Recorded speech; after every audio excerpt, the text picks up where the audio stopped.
All right. So we are going to do a recap just as we did for the other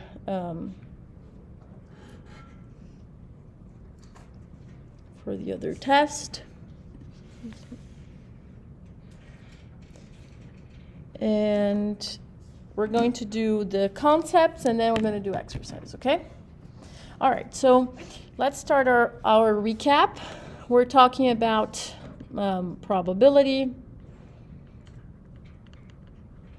And we have first to remember the basic concepts of probability and then work towards the tools that we've learned. So what is probability? We know already that's a measure of likelihood. It's a way to kind of make it quantitative, this feeling of likelihood. And it's we started describing probability as an operator that works on an event. So a general A event, whatever event it is, the probability will return for us a number between 0 and 1. Okay? 0 means that I am 100% sure that A will happen. 0 means that I'm 100% sure that A won't happen. And 1 is I am 100% sure that A will happen. Right? So the probability takes in an event. This is an event. And it will return this measure. Okay?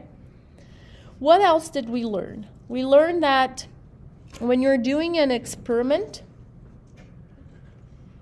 or when you're doing this kind of a probabilistic activity, task, there is the set of all the outcomes, all the possible outcomes is called sample space.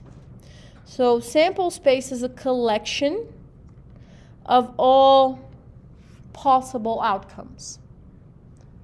So, for example, let's say that you have a bucket, and inside this bucket you have little balls with letters, and you have 4 of these balls, A, B, C, and D. What are all the possible outcomes of putting your hand in the bucket and drawing a ball? It's A, B, C, or D. So this set, this collection of all the outcomes is called sample space. Okay? And what do we know for sure? It's a kind of a truth for probability, is that the probability of the sample space happening is 1. So the probability of something, of you getting A or B or C or D is 100%. I am totally sure that one of these outcomes will come out. Okay? The other basic property of probability that we've learned is that if you have an event, and I'm calling E, comprised of 2 outcomes, A or B. Okay?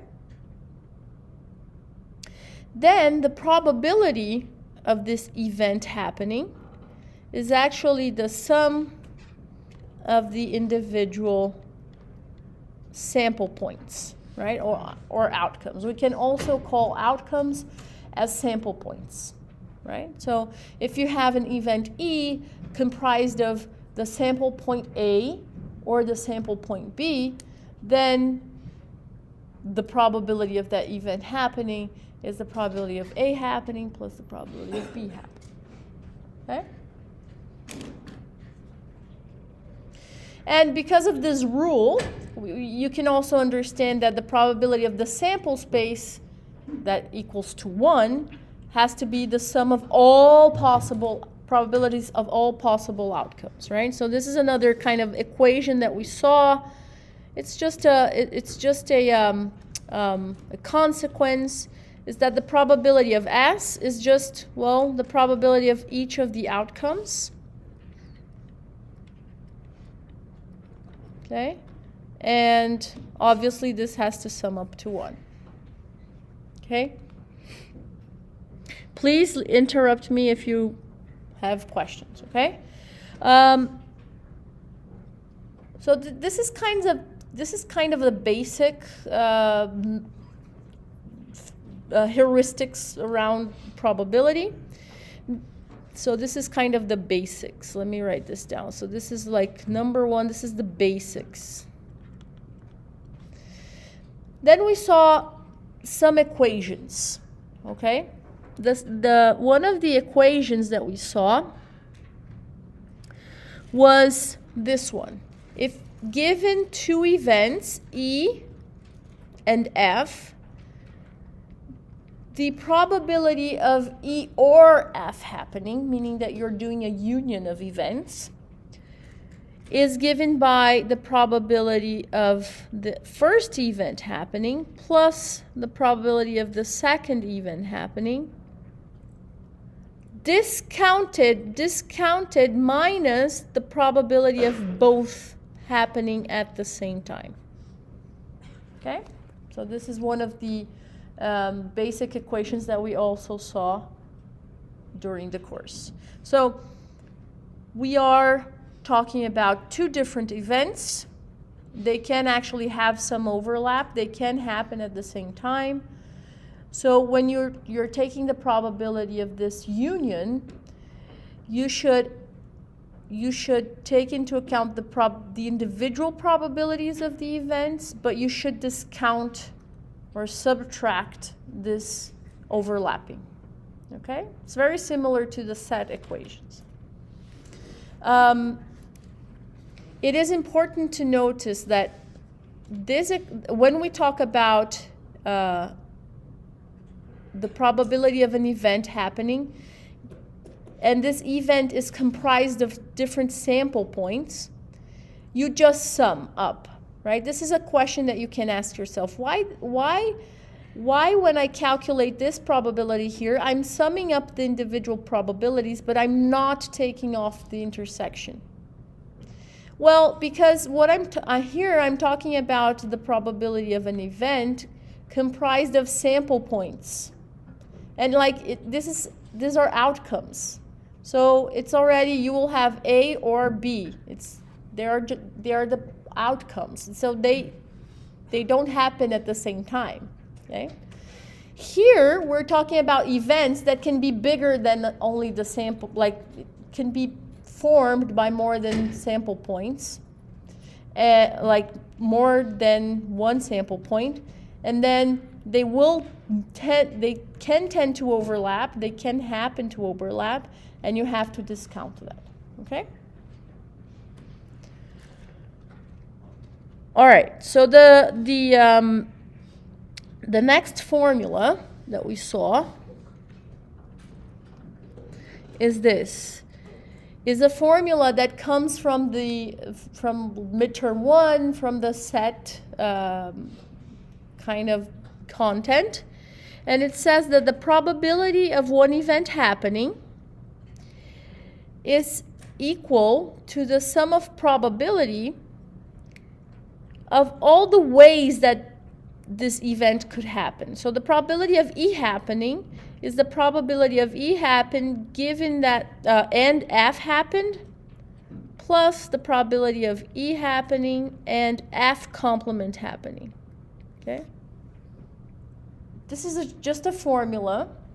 We will go back to it, so we will try to not memorize, I don't want you to memorize, but we will go back and try to kind of reason this formula on the go. But this is what it is right now, like just as a recap. Okay, so this formula is valid.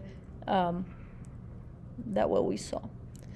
Then we saw a fourth concept, a fourth formula, that is the pregnant, non-pregnant thing that I always keep talking about. So if you have the probability of an event E happening, the probability of its complement is actually 1 minus the probability of the event. Or you can think about this, the probability of the event plus the probability of not having the event is equal to 1. It's the same equation, right? You can just interpret it that differently. So the probability that I'm pregnant plus the probability that I'm not pregnant is 100%, because either I'm pregnant or not. Okay? And finally, to finish like this first basics recap, we saw a concept of what we call mutually exclusive events. Okay? Disjoint, mutually exclusive. Like, doesn't matter how the name, but the important fact is that mutually exclusive events means that given an event E and an event F, if they are mutually exclusive, they cannot happen at the same time. The intersection of these events is it's null. Okay, it's 0. Okay, it's actually the null set when we're talking about sets. Where's my mouse? Here. So this is the null set. And if it never happens, what's the probability of the intersection? 0, right? So I'm 100% sure that this will never happen. Okay? Questions on all this recap? Good? So what I'm going to do now is I'm going to get some exercises. These are text exercises. And we're going to solve it using these equations, trying to apply these formulas. And then after that, I will come back and solve it using the trees. Okay? So let's start with this exercise here. This one here. I'm sorry. Let me just do this. Right. So here we have, this is the exercise. Let's try to solve it. Okay. So meteorologists predict that in London on March 12th, it will be raining with 40% chance. It will be windy with 35% chance. And it will be raining and windy with 10% chance. Okay?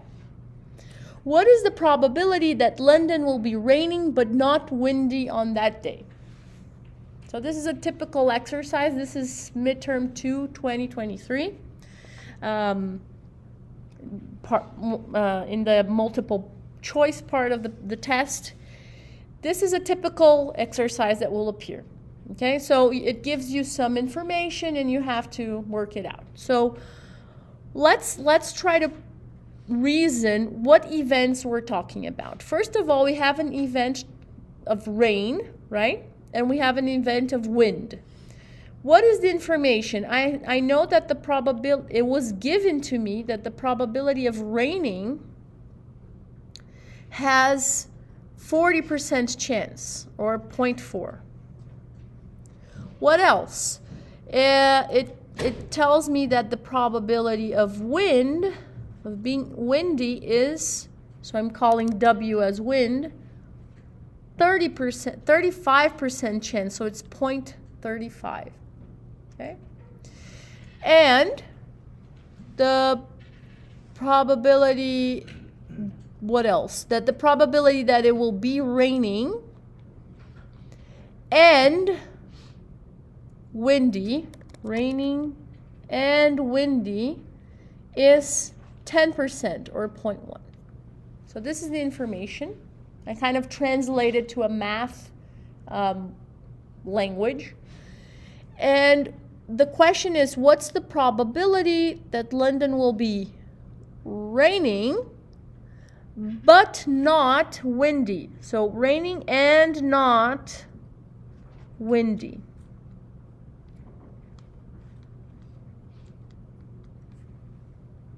Okay? This is what is being asked. Okay, so we go to our toolbox.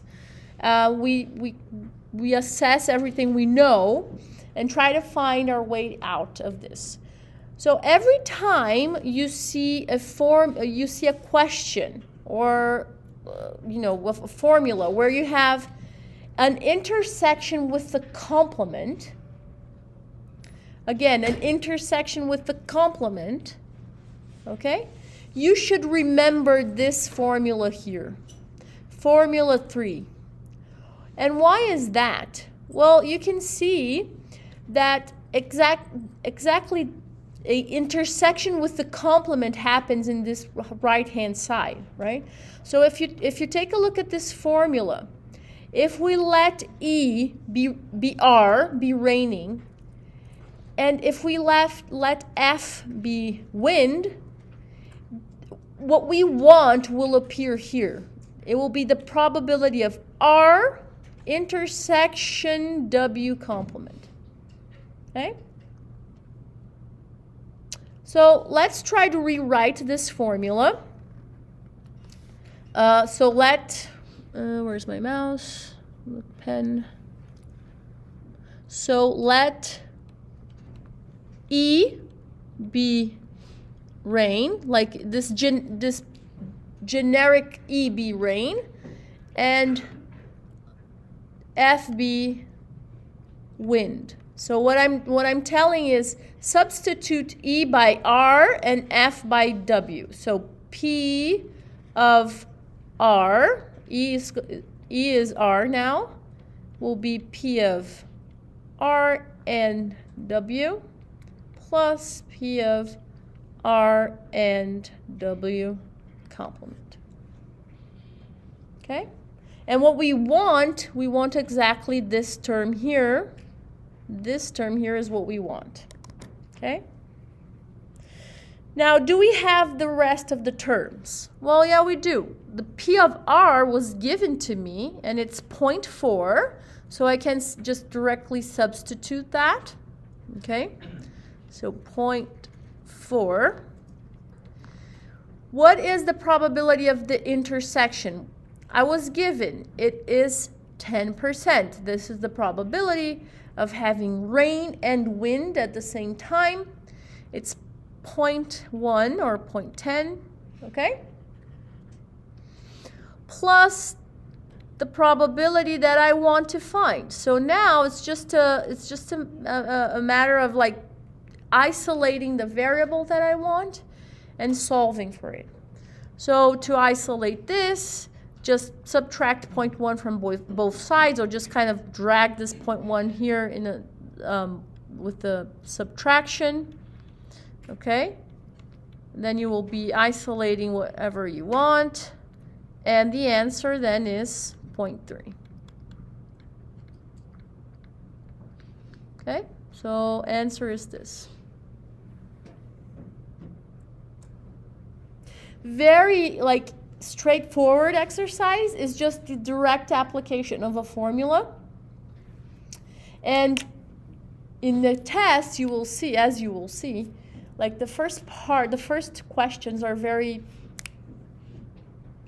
a direct application of formula, or they're very simple questions. I would say like the first 6 questions are very easy. Okay, so you should know how to solve this. Either using the formula or using the tree. I prefer the tree, but you can go however you want. Okay? Questions? Good? Awesome. That's perfect. Okay. Now let's solve a new exercise.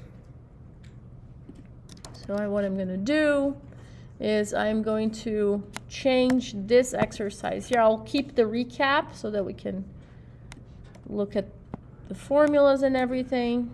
And I'm going to get this one. No, not this one. This one was already done. This one. Okay.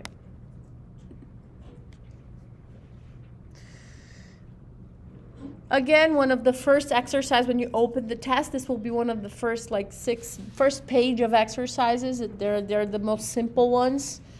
And it says like this. Let A and B be mutually exclusive events, okay, in the same sample space. If A is equal to 0.4 and B is equal to 0.3, what is the probability of not having A and not having A or A complement and not having B complement? Okay. So when you have this question there, you have to look at our toolbox, or remember all the formulas that you know, and try to work yourself out of it. Okay? So, but there's a problem here, right? Although there's an intersection with the complement, I cannot use the same formula I used before, because in the previous formula, like the first event here is not the complement. And this is what's happening here. I have A complement inter B complement. So I cannot directly use this, okay? So one of the ways we can get out of this is by remembering a law from midterm 1. Again, it's just probability doesn't, the midterm 2 kind of don't comprise midterm 1, but because probability works on sets, you have to know sets and counting. So one of the laws that we've learned in midterm 1 is called the De Morgan's laws. Great. So I don't have a direct formula here. So how can I one thing that I can do is try to work this to see how I can escape. So De Morgan's laws says this. De Morgan's law says this, that when you have a union and you complement the union, what happens is the complement drops to each of the sets or each of the letters, and you flip the operation. What was union will become intersection. Okay? So this is the De Morgan's laws. Now, if I want this probability,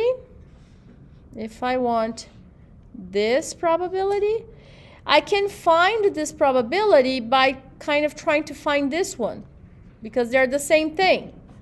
Okay? So in the end of the day, I am asked what is this probability, but I don't have a formula to apply.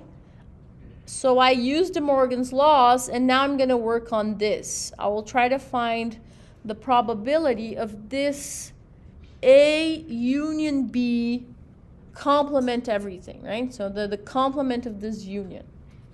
Okay? All right. Now, let's see what we can do. Well, I have a formula for the probability of A union B. But again, it's not a direct application. I cannot use 2 directly because I have a complement. But what can I use?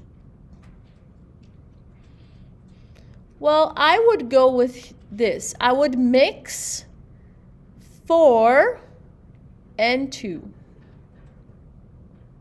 So why 4? Well, I don't have the union, but I know, I don't have the complement, but I know that the probability of A union B complement is actually 1 minus the probability of the event A union B. Right? It's the pregnant, non-pregnant thing. Do you agree? Okay. Now, can I use a formula to calculate this part? Yes. Then I can go to 2 and directly apply the formula for the union. Okay? So let's go and do that. So I'll stop here. I'll stop in this star equation, and I'll do the union separately here. Okay, so this is the union. Let's open this formula. Let's substitute E by A and F by B. So the probability of A union B is the probability of A plus the probability of B minus when they happen together. Okay? Now, there's an important information in the exercise.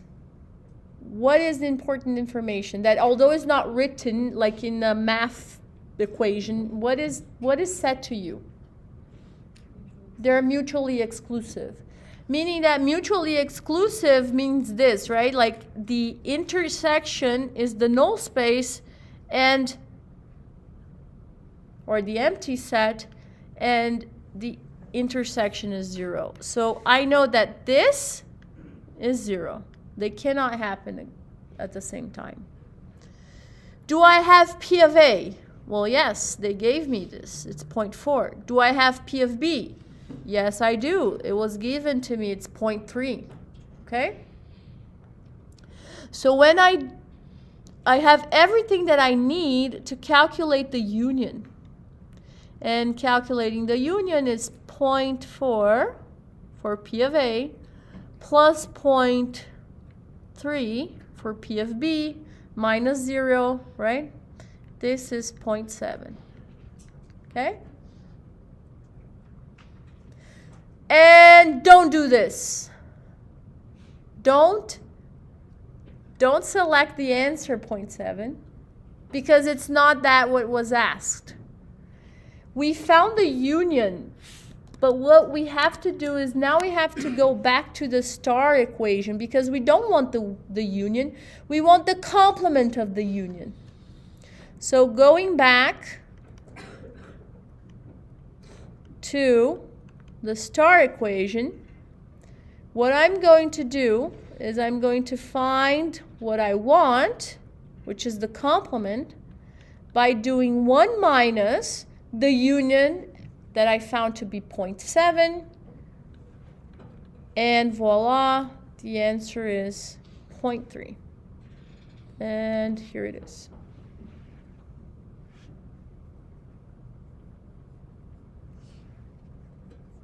Okay?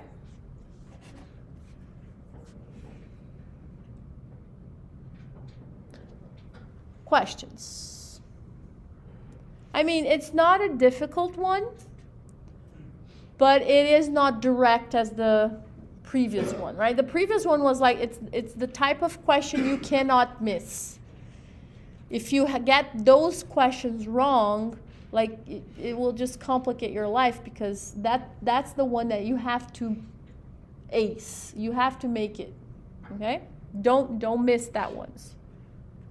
This one is not that difficult, but you had to remember De Morgan's laws, and you would have to kind of navigate the several options you have, okay? But that's why I really like another tool from our toolbox, that is the probability tree, okay? Because, and you will see that if you use probability trees to solve this, you don't need to remember anything, any formula. Okay? So what we're going to do now is we're going to recap probability trees and then come back to these exercises and solve them by using the tree. Okay? So let's do that. Let me get rid of this, just 1 second. All right. So we stopped on item 5 of the recap on the left-hand side. I'm going to continue, okay? Item 6 here is what we call the probability tree. Okay? So what is a probability tree? Well, as counting trees, it's a kind of visual thing that starts in a node and opens up or branches up to the right. And it shows us the events that are happening, like the sequence, the stochastic events, meaning that one happens after the other. Okay, so for example, I'll give you an example. You can have an A event happening, an A event happening, or a B event happening. Then you can have, I don't know, like X, Y event happening as well here. For example, if you landed in Y from here, you could have P and Q, whatever. I'm making up. I'm just making a general structure of a tree.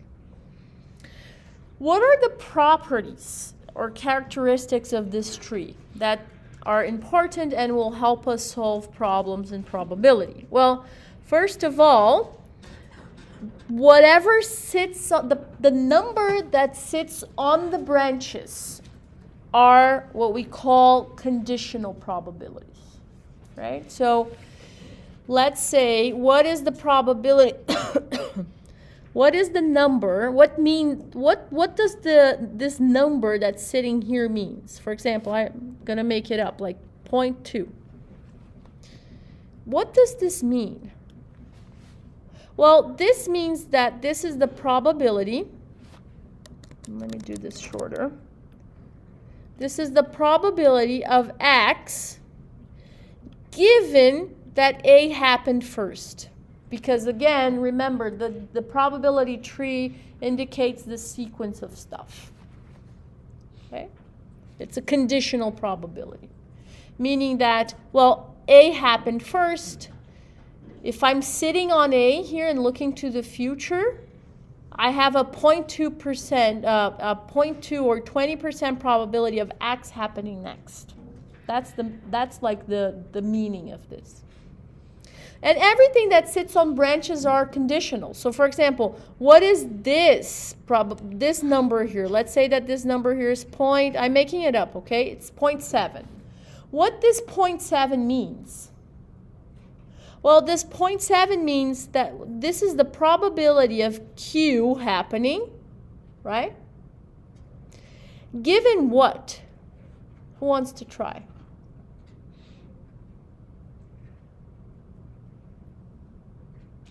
Given Y and A happening first, right? Okay, because what happened first? Well, Y and A. Okay. Good? Actually, everything that sits on branches are conditional probability. Let's say that this probability here is 0.8. Is this a conditional probability? Yeah, it is. This is the probability of A given what happened first. But nothing happened first. Like this is the first event. So this is what we call the prior, right? It's P of A. And it's 0.8. Okay, so, okay? Now, there is another important property. There is a very important property for trees, and it's this. Whatever your tree is branching on, the sum of probabilities of each branching step must sum up to, who knows? 1. Yeah. 1, exactly. So if you're, let's say that you're sitting here. Here's here am I. I'm sitting here. Okay? Now I have short hair. I'm sitting here, and I'm looking to the future. So either P or Q will happen. But in the end of the day, if I'm sitting here, I'm 100% sure that one of them will happen. So if this takes 70%, the other one has to take 30%. It has to sum up to 1. Okay? So wherever the tree branches, the sum of probabilities of branches in that particular division, fork on the road, has to sum up to 1. Okay? Good? There is another property that is important to us, for us to recap, is that when I want to know, okay, when I want to know the probability of, for example, X and A happening, what should I do?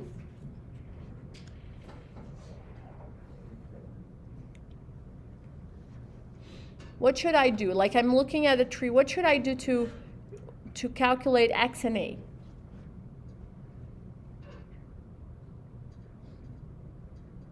Go, go, go. You can try. If you get it wrong, that's okay. What should I do? Multiply the branches, right?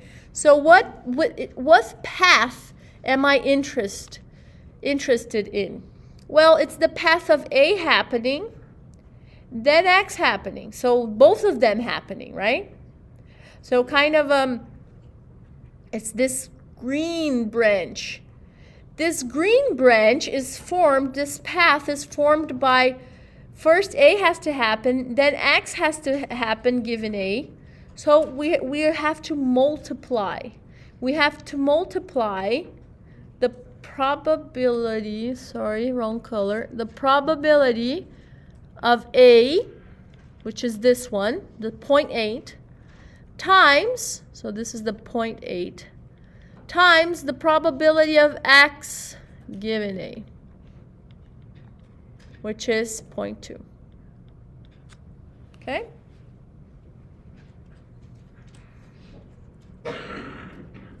Good? So this is recap.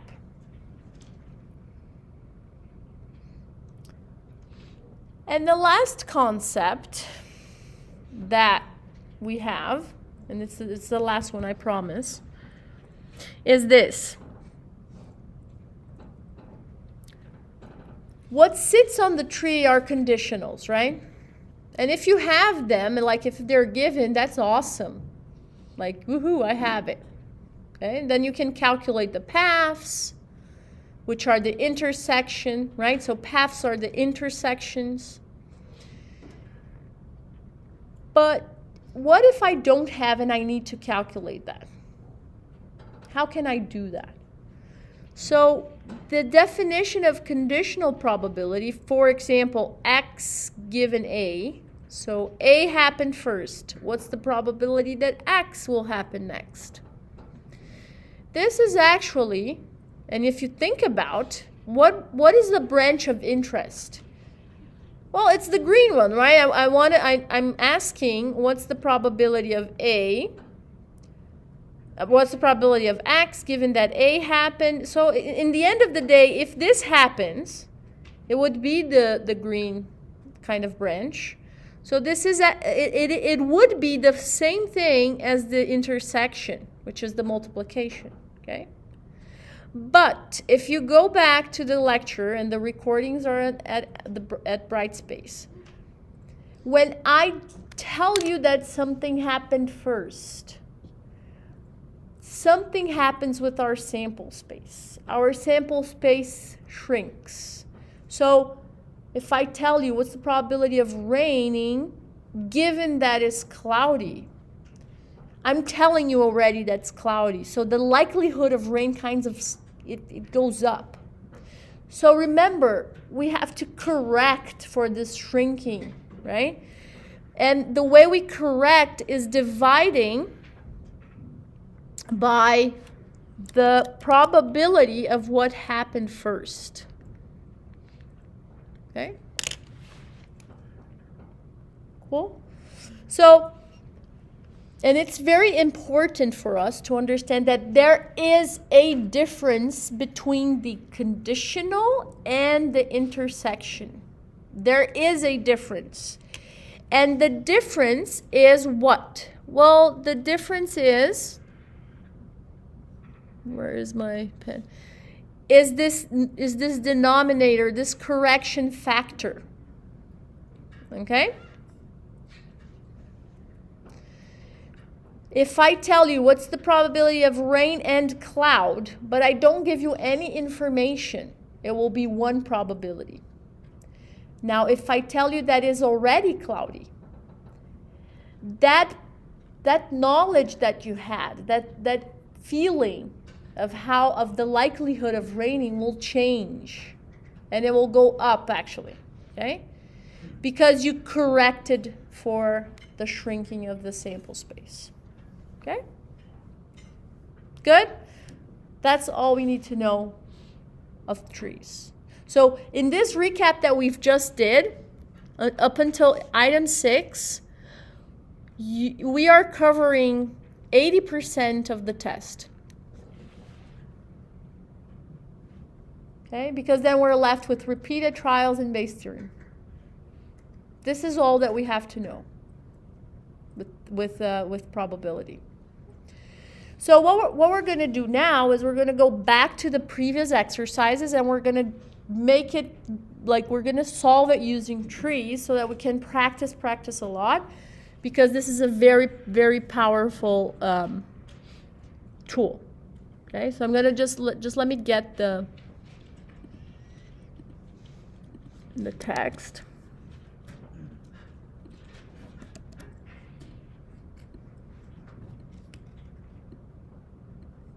Okay.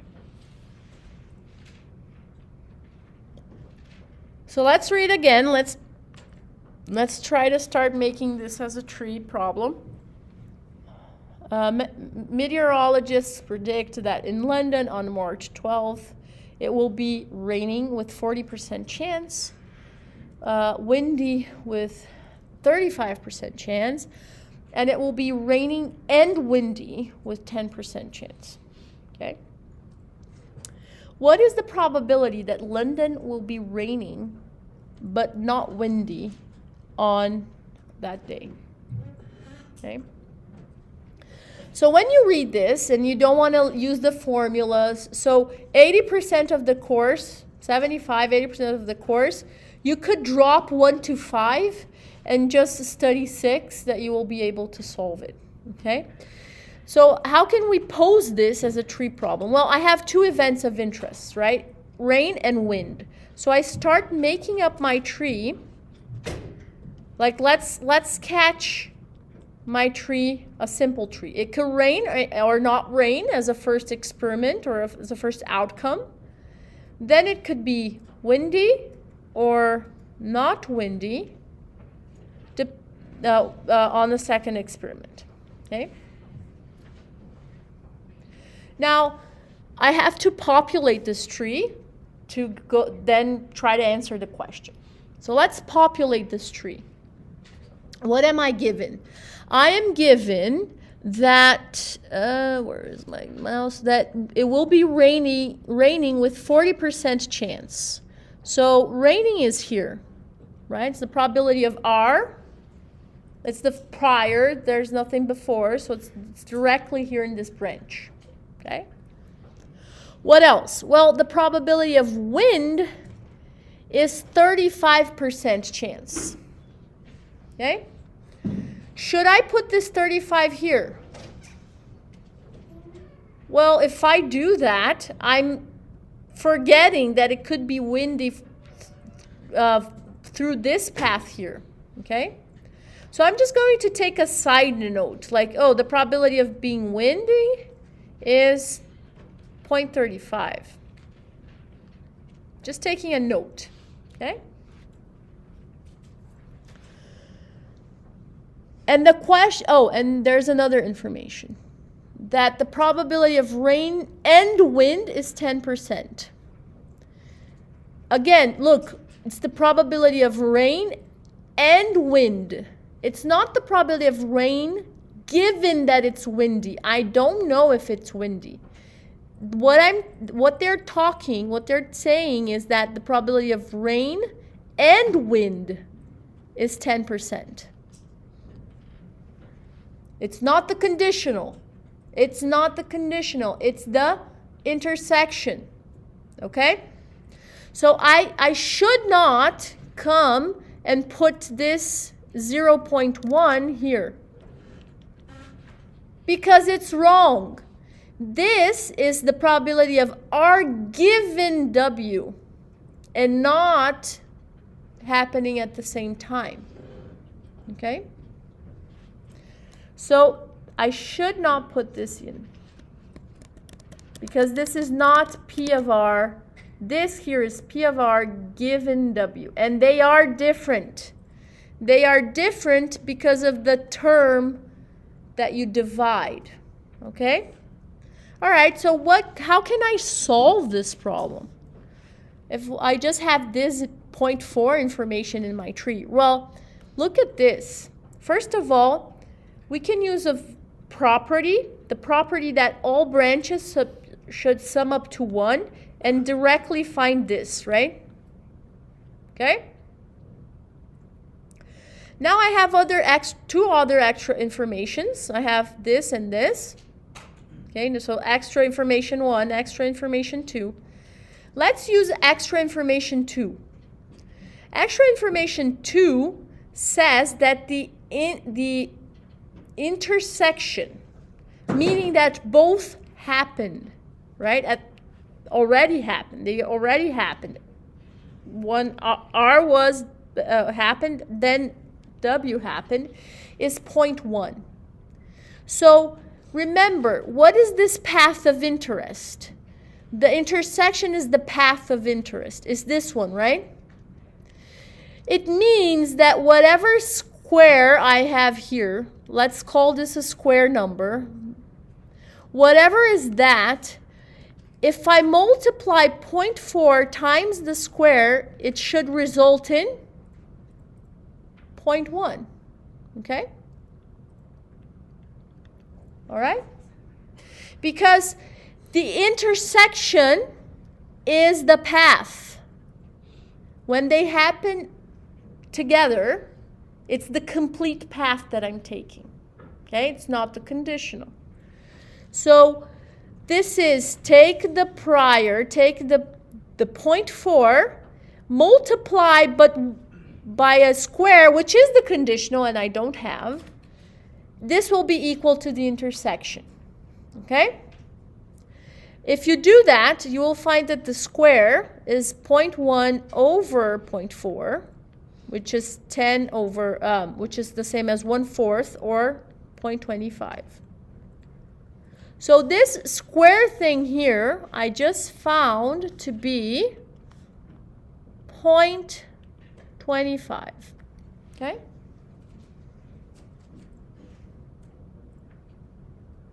Cool? So what is 0.25? Well, 0.25 is the chance of windy, given that it's raining. Okay? It's the given. It's the vertical line. It's probability of W vertical line R. Okay? Now, let's use the other information that I have, like the other property. If I found 0.25, how much is left to the lower branch here? It has to sum up to 1, right? So it's 0.75. This is 0.75. Cool. Now, you could go on, right? You could go on and try to complete the rest of the tree, but you don't need to. Because what is asked, let's highlight what we want to know. We want to know the probability that rains but is not windy. So we want to know the probability of P of R and not wind, right? We want to know the probability of the path, okay? And I have it already. It's just 0.4 times 0.75. And if you do this, this is 0.3. Okay, so this is the right answer. And you can see that it wasn't that difficult, although the previous exercise was direct application. It wasn't difficult as well. The tree gives you the answer very, very fast. Okay? Now you could continue, and we're going to do this as a practice. We could continue completing this tree by using the other information that we have.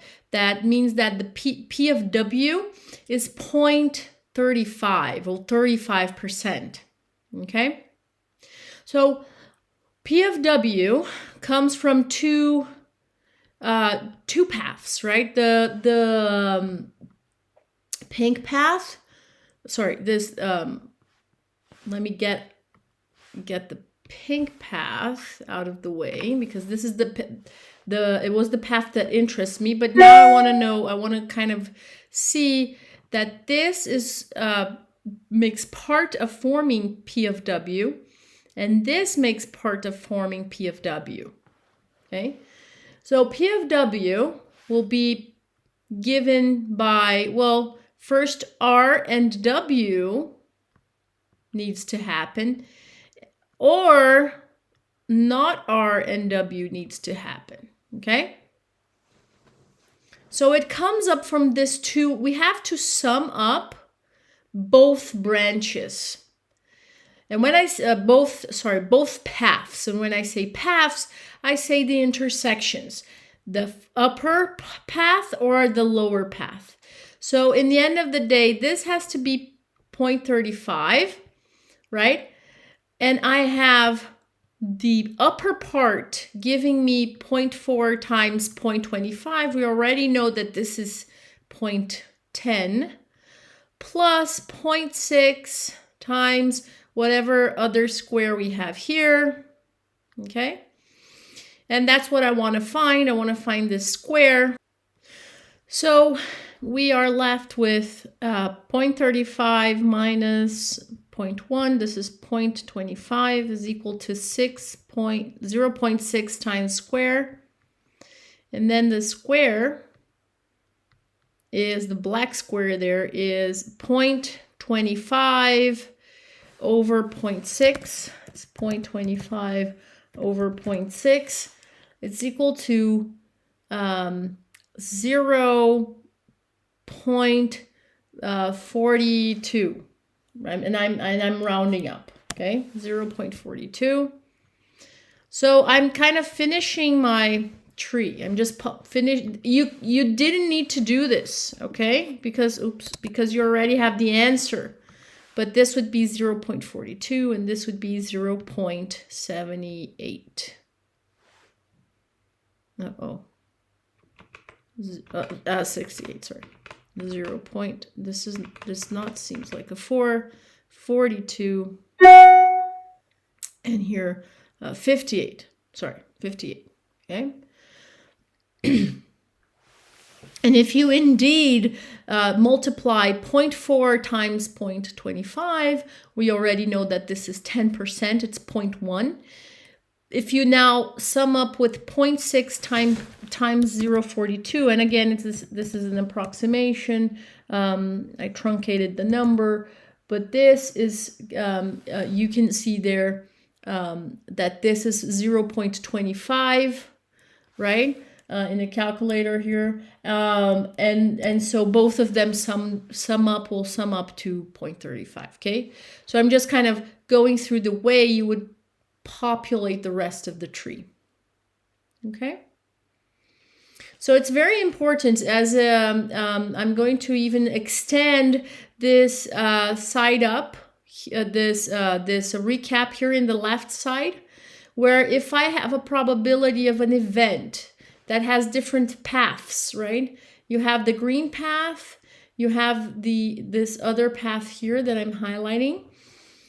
The probability of that will be given by both paths. So A inter X is the green path plus the probability of B inter X, which is the second path. This is what we used here to use this information. The information that the probability of wind is 0.35. I have two paths to get it. And so the multiplication of the path summed up together has to be 0.35. Okay? But again, you could have stopped here because this is the answer that we need. Okay? If you get comfortable in doing trees, if you get comfortable in making them up and setting them up, you will answer any questions without remembering any formulas. Okay? Just remember that the path is the intersection. Okay?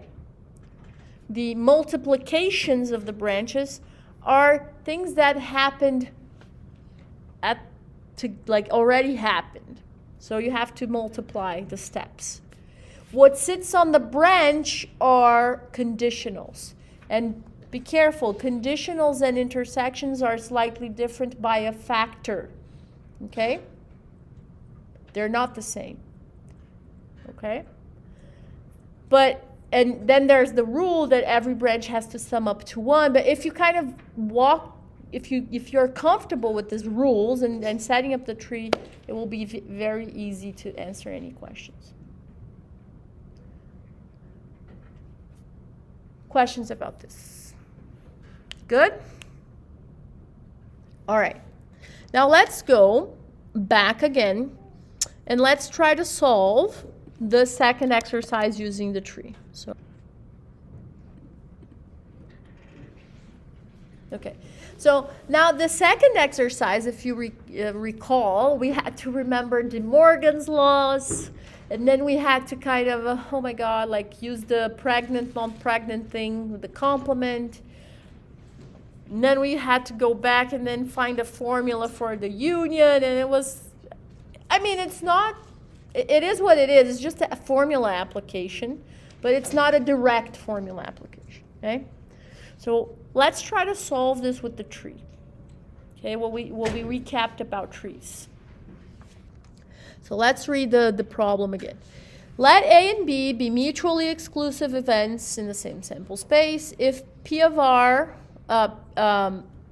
if the probability of A is 0.4 and the probability of B is 0.3, what is the probability of not having A and not having B?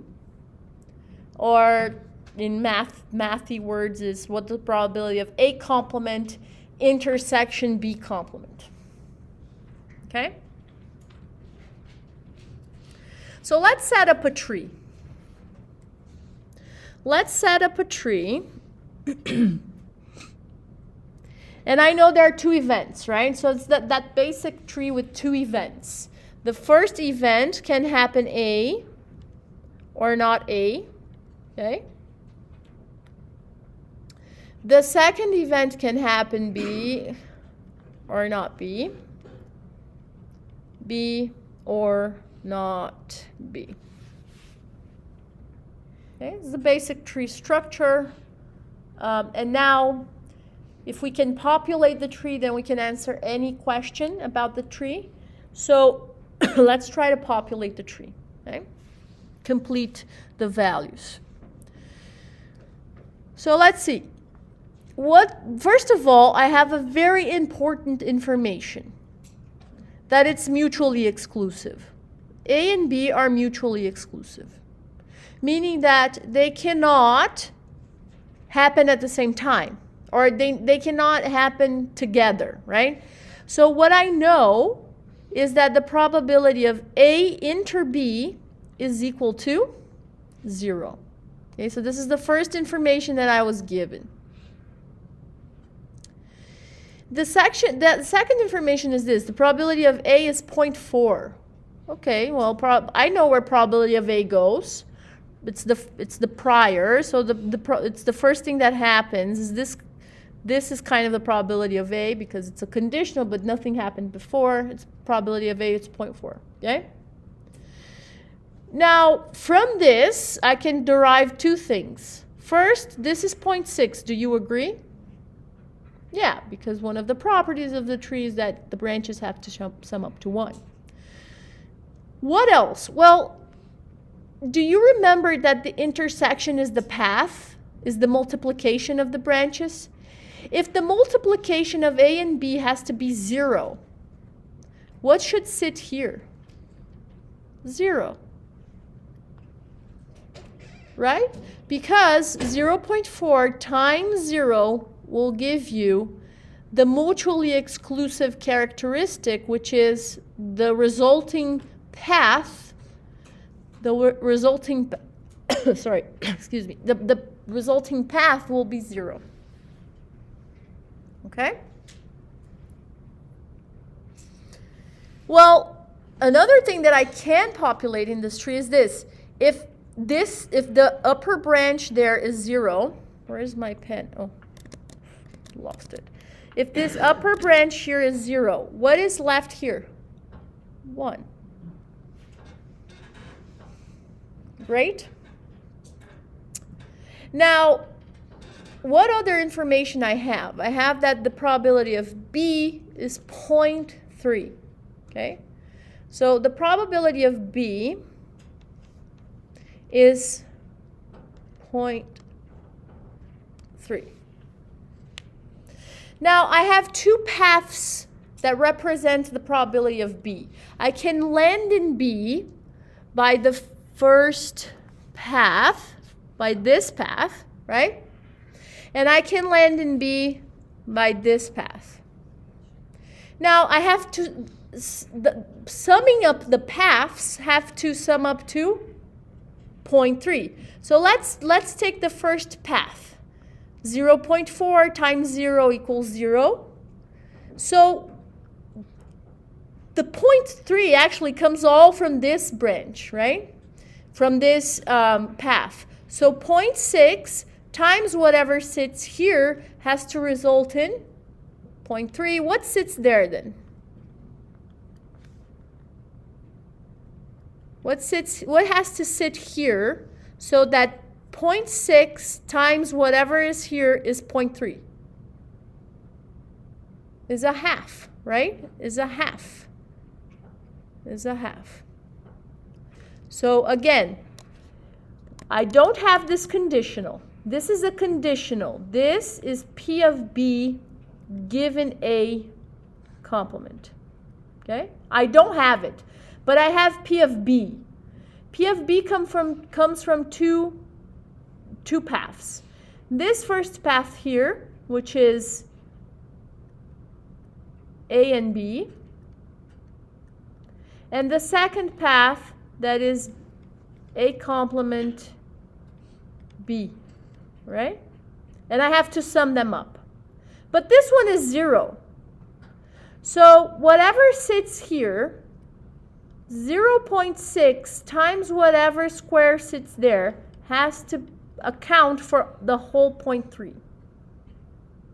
And if you do square is equal to 0.3 over 0.6, this is 3 over 6, this is a half.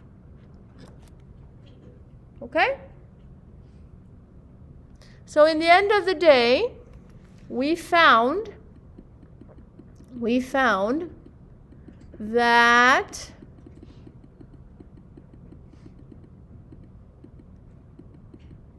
this conditional here is a half, meaning that what's left to this branch? A half, right? All right. So I populated all of my tree. Okay, I've populated all of my tree.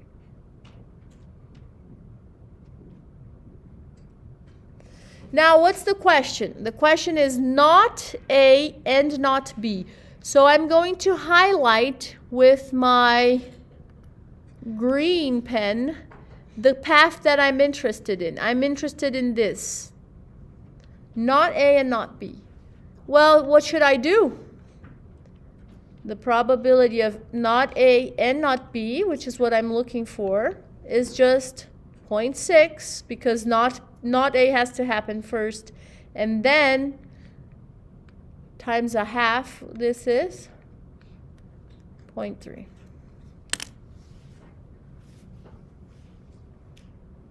No De Morgans, no 1 minus complement or pregnant equation, no unions, nothing.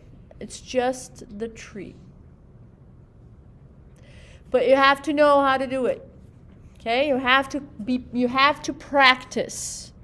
You have to practice. If you practice at home before the test, try to solve all the exercises using trees. Get good at it. Your test will be you will be much more likely to have a higher score, because trees kind of simplify the algebraic manipulation of formulas and everything, and so it's a little bit easier. Okay? Good?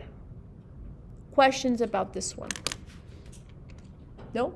We will keep doing it. We will keep doing we will keep doing trees and more exercises with trees, and hopefully by midterm 2 you will be comfortable with it. But practice at home as well. Take some. Again, the suggestion is take some tests from previous years, and even if the answer is solving it using equations, try to see if you can solve it using the tree, so that you can practice. Then you will be less prone to errors. Okay? So see you Tuesday. Have a wonderful weekend, guys. Thank you. Hey, how are you? I'm good. How are you? Good.